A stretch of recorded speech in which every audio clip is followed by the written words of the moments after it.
Welcome to online Guruji classes. As promised, from today onward, we will start percentage, profit loss and discount हमारे morning के lecture वाल में और evening का जो वीडियो मैं यूट्यूब में अपलोड करूँगा उस पे हम लोग स्टार्ट करेंगे ज्योमेट्री। क्लियर? अलजेब्रा के 3 पार्ट्स जो रिमेनिंग है वो भी इसी बीच में अपलोड कर दिया जाएगा।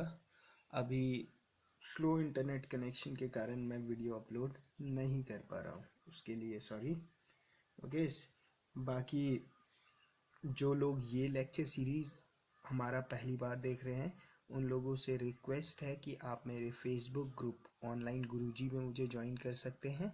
बाकी मेरे यूट्यूब चैनल पे तो आप फ्रीली ये वीडियो देख ही रहे हैं। क्लियर? अगर वीडियो आपको पसंद आता है तो उसे लाइक कीजिए, सब्सक्राइब कीजिए, ज़्यादा से ज़्यादा अपने फ्रेंड्स लोगों को बताइए इस चैनल के बारे में, ठीक है? और अपनी स्टडी को एंजॉय कीजिए। ओके, ठीक है। चलो आज हम स्टार्ट करते हैं percentage, profit loss and discount. इसे स्टार्ट करने से पहले, जैसे ये चैप्टर है परसेंटेज, प्रॉफिट एंड डिस्काउंट, मैं अभी बुक देख रहा था तो वो लोग क्या करते हैं, हर कंसेप्ट के लिए उन लोगों ने अलग अलग फंडे यूज कर रखे हैं, हर कंसेप्ट के लिए अलग अलग क्वेश्चन फॉर्मूले यूज कर रखे हैं। ठीक है, हम वैसा नहीं करेंगे। मेरे पास तो एक ही फार्मूला है and with the help of that formula we will complete our whole this chapter of percentage, profit, loss and discount. Okay, और दूसरा ये भी देखा है मैंने, जब टीचर पढ़ाते हैं तो दे जनरली से कि भाई परसेंटेज का क्वेश्चन है तो 100 मान के आप सॉल्व कर लो। वैसा भी नहीं होता है, इट्स क्वेश्चन की डिमांड होती है। ठीक है, 100 तो मानना ही नहीं है आई गेस। मेरा तो ये कहना है 100 मान के तो गलती होती ही है। ठीक है, आप लोग क्या मान सकते हो, आप लोग 100x तो आपको हमेशा ही मानना है, 100 के साथ एक x का मल्टीपल पक्का से रखना है। दूसरा मेरा ये मानना है कि इट्स डिमांड क्वेश्चन की कि आपको क्या चाहिए। समटाइम्स हमें 10x मिलके जल्दी सॉल्व हो जाता है, कभी 100x लेकर, कभी 200x लेकर, कभी 300x लेकर। तो ये वैल्यू कैसे लेनी है ये धीरे धीरे आप समझ जाओगे। ठीक है, जैसे जैसे क्वेश्चन में मैं वैल्यू लेता रहूँगा, मैं साथ ही साथ आपको एक्सप्लेन भी करता रहूँगा कि भाई यहाँ पर 100x क्यों लिया मैंने, यहाँ पर 200x क्यों लिया मैंने। ठीक है, उससे क्या होगा, उससे आप लोगों को भी क्लैरिटी हो जाएगी। क्लियर? चलो थ्योरी डिस्कस करते हैं।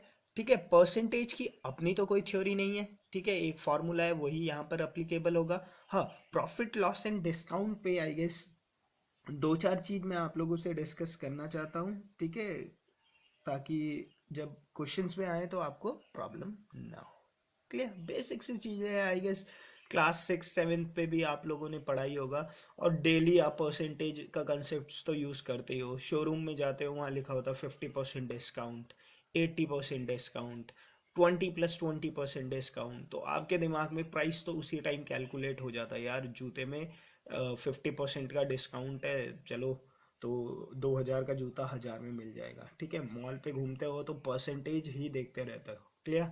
मैं तो यही देखता हूँ कहाँ 90+90 मिल जाए। ओके, ठीक है, चलो स्टार्ट करते हैं। थ्योरी में सबसे पहले दो चार कंसेप्ट हम डिस्कस मैं करना चाहूँगा। क्लियर? ओके, सबसे पहली बात जो मैं, ओके, टर्मोलॉजी देखते हैं। सबसे पहला आता है कॉस्ट प्राइस, सीपी जिसे हम बोलेंगे। क्या है? Cost price. ओके, हाँ, और एक और रिक्वेस्ट है कि लेक्चर के साथ आप अपनी बुक से प्रैक्टिस मत स्टार्ट कर देना, क्योंकि लेक्चर थोड़े रैंडम्स होते हैं मेरे हमेशा की तरह। ठीक है, तो जब तक लेक्चर के आपके 10-12 पार्ट खत्म नहीं हो जाते आप लोग खुद से स्टार्ट मत कर लेना। That will be demotivating for you अगर क्वेश्चन सॉल्व नहीं होते। Till the time you practice your algebra और टाइम एंड वर्क और बाकी कोई जो चैप्टर आपने कर लिया है। हाँ, ज्योमेट्री एकदम सिस्टमैटिकली चलेगी। Clear? CP is the cost price. Cost price मतलब कि भाई, अच्छा, cost price is cost price, क्या बताऊँ अब। एसपी इज, अभी बताता हूँ क्या, selling price.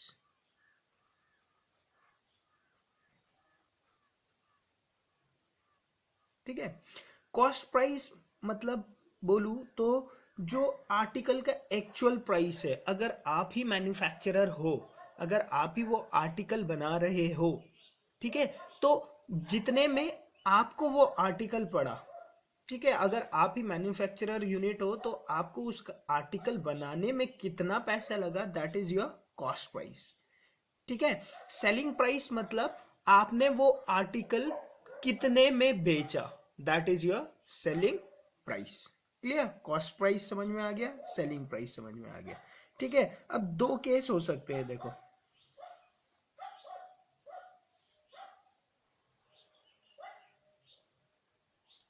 Clear. Okay.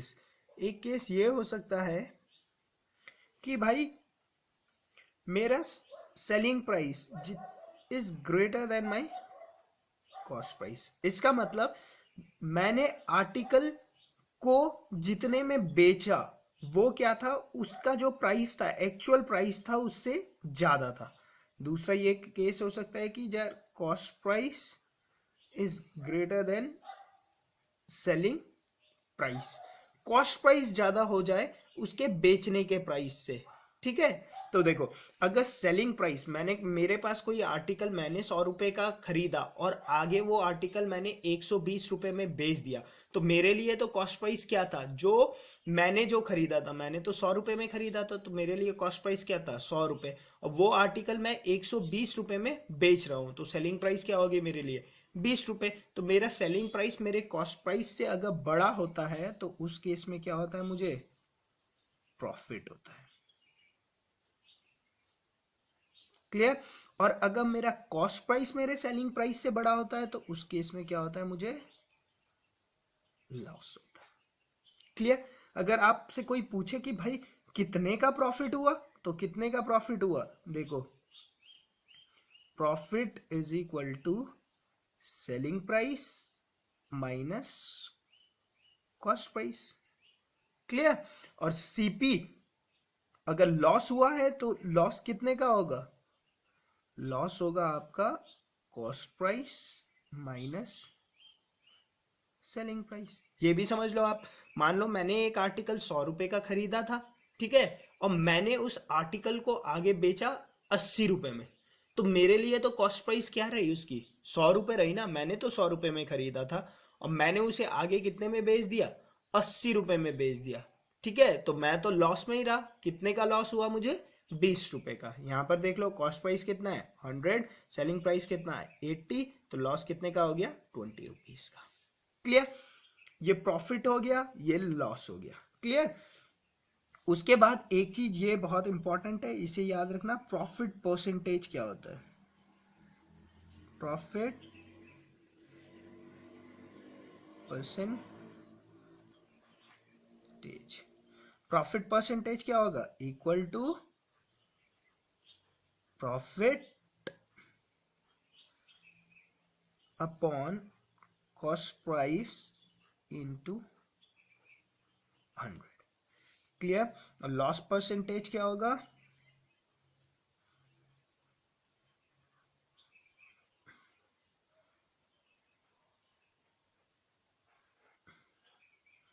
Loss percentage होगा loss upon CP into 100। Clear.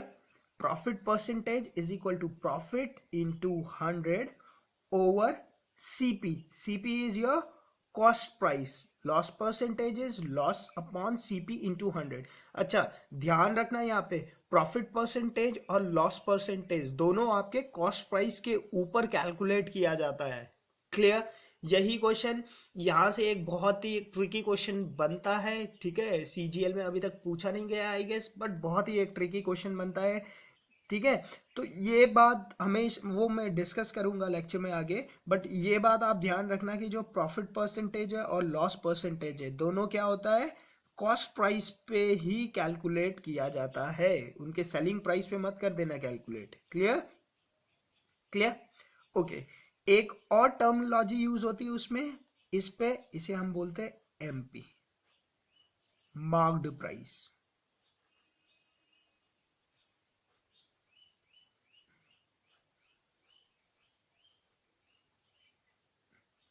MP मतलब मार्क्ड प्राइस। एमआरपी लिखा होता है ना, सामान खरीदने जाते हो तो वही यही है।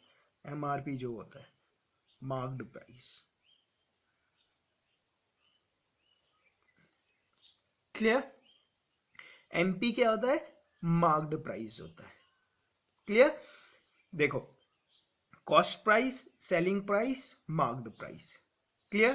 तीनों चीज पता हो गई। कॉस्ट प्राइस कितने में खरीदा, सेलिंग प्राइस मेरे रिस्पेक्ट में, ठीक है, मेरे मतलब आपके रिस्पेक्ट में अगर आप हो तो आपने कितने में खरीदा, that is your cost price. आपने कितने में बेचा, that is your selling price. If your selling price is greater than your cost price तो आपको प्रॉफिट है। अगर cost price is greater than selling price तो आपको लॉस है। प्रॉफिट कितने का होगा? Selling price minus cost price. Loss कितने का होगा? Cost price minus selling price. Profit percentage और लॉस परसेंटेज दोनों कॉस्ट प्राइस के ऊपर कैलकुलेट किया जाता है। Profit percentage is equal to profit over CP into 100। Loss percentage is loss upon CP into 100। MRP क्या, सॉरी, एमपी क्या होता है? मार्क्ड प्राइस, और जिसी को हम क्या बोलते हैं? मार्क्ड, एमआरपी या marked price. Clear? Clear? I guess ये क्लियर हो गया होगा। ये तो एकदम ही बहुत ही बेसिक मैं डिस्कस कर रहा हूं, ये तो आप लोगों को पहले से आता भी होगा। क्लियर? अच्छा, अब देखो, अब जो फॉर्मूला जो हम परसेंटेज पे यूज करने वाले हैं, ठीक है, आई गेस इस एक फॉर्मूला से ही आपके ये पूरा chapter percentage, profit, loss and discount आप लोग कर सकते हो। आई डोंट थिंक कि आपको दूसरे फॉर्मूले की जरूरत पड़ेगी। ठीक है, बुक में आपके 10 फॉर्मूले लिखे होते हैं, उन सब किसी चीज की जरूरत नहीं है। ठीक है, देखो फॉर्मूला आपने क्या याद रखना है?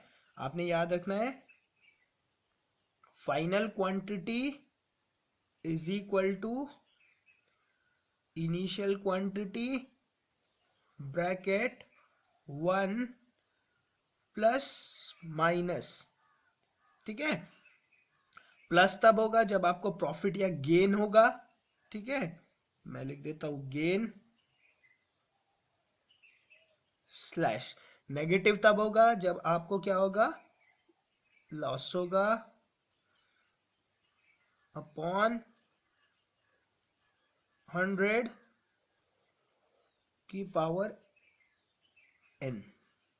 ठीक है, n is the number of time this process is repeated, वो आप सब समझ जाओगे। ठीक है, अब देखो इसी फॉर्मूले को लिखने के लिए कैसे लिख सकता हूं?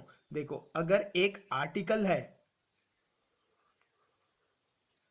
एक आर्टिकल है, ठीक है, इस आर्टिकल का आपको सीपी पता है, आपने इसे बेच दिया तो आपको इसका एसपी भी पता चल जाएगा। क्लियर? तो एसपी क्या होगा? आपका सेलिंग प्राइस। ये क्या होगी? आपकी फाइनल क्वांटिटी तो यही रही होगी ना। और इनिशियली क्या होगा? इनिशियल क्वांटिटी क्या होगा आपका? सीपी। ठीक है, सीपी इनिशियली आपको पता था इसलिए इनिशियल क्वांटिटी, आपने उसे बेच दिया तो फाइनली क्या वो बन गया? वो सेलिंग प्राइस बन गया। तो सेलिंग प्राइस क्या हो गई? Final quantity. तो इसे बस फॉर्मूले में डाल दो। बट आपको ये फॉर्मूला भी एज इट इज याद रखना है। ठीक है, ये याद नहीं रखना। ठीक है, तो final quantity your selling price, initial quantity your cost price, 1 plus minus gain upon loss की डिनोमिनेटर 100 एन। एक ही बार ये प्रोसेस एक ही स्टेप में हो गया ना, कॉस्ट प्राइस से डायरेक्ट सेलिंग प्राइस मिल गया तो 1। Clear? Okay, I guess clear हो गया होगा। देखो दूसरा इसी पे दिखाता हूं मैं आपको कहां पर यूज हो सकता है। हर जगह ये यूज करता हूं मैं। तो आपके पास होता है प्रिंसिपल, होता है ना, थोड़ा बहुत तो पता ही होगा। आपके पास होता है प्रिंसिपल। प्रिंसिपल में बैंक आपको क्या देता है? इंटरेस्ट देता है, से R% का इंटरेस्ट दे रहा है आपको। तो आपके पास क्या आ जाता है? फाइनली अमाउंट आ जाता है। तो देखो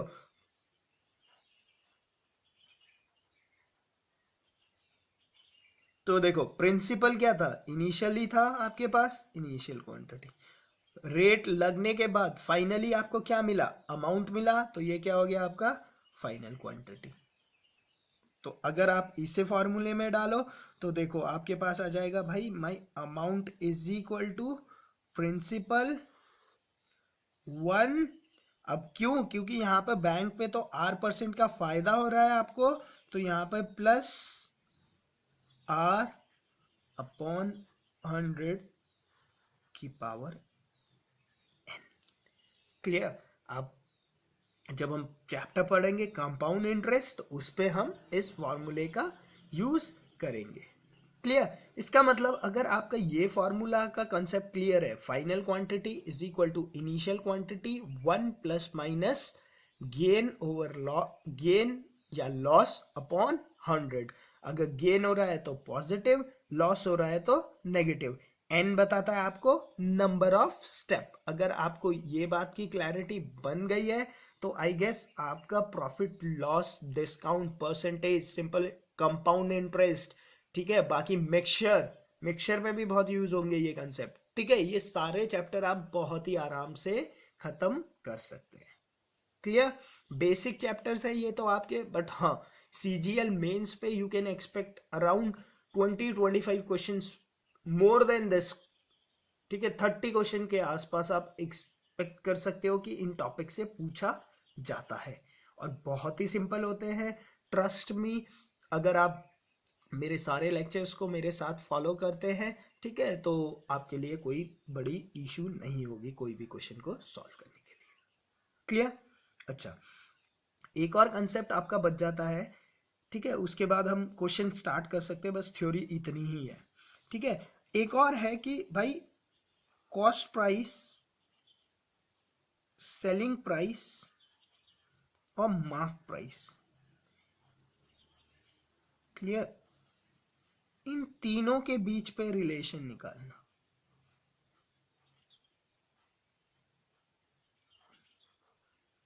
क्लियर। इन तीनों के बीच में रिलेशन निकालना। अच्छा, अब इसे ध्यान से देख लेना और नोट कर लेना, इसे हमेशा ही ऐसे लिखना।